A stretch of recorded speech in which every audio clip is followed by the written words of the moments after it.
চাকরি পাবেন, চাকরি নিশ্চিত করবেন। যে কয়েকটি দফা রয়েছে তার মধ্যে প্রথম রয়েছে শিক্ষা ব্যবস্থা নিশ্চিত করা। তাই সবাই সতর্ক থাকবেন, কোন ষড়যন্ত্র জানি আমাদের এই নেতার যে ইচ্ছা সেই ইচ্ছার বিরুদ্ধে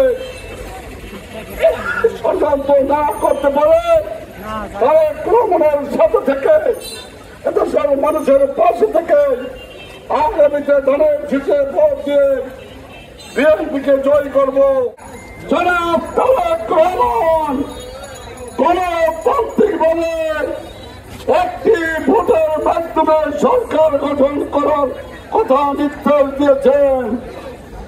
আগামী ফেব্রুয়ারিতে ভোটের নির্দেশনা দিয়েছেন। ভোট হবে গণতান্ত্রিক প্রক্রিয়ায়, কোন পিয়ার আমরা বুঝি না। গণতান্ত্রিক উপায় ভোট দেওয়ার জন্য কোন পিয়ার বুঝি না, আমরা বুঝি ভোট। আমরা ভোট দিব ধানের শীষে। ধানের শীষের প্রার্থী এখান থেকে যিনি হবেন তিনি আমি হবেন এমপি। ওই সমস্ত বাউতাবাদী চলবে না।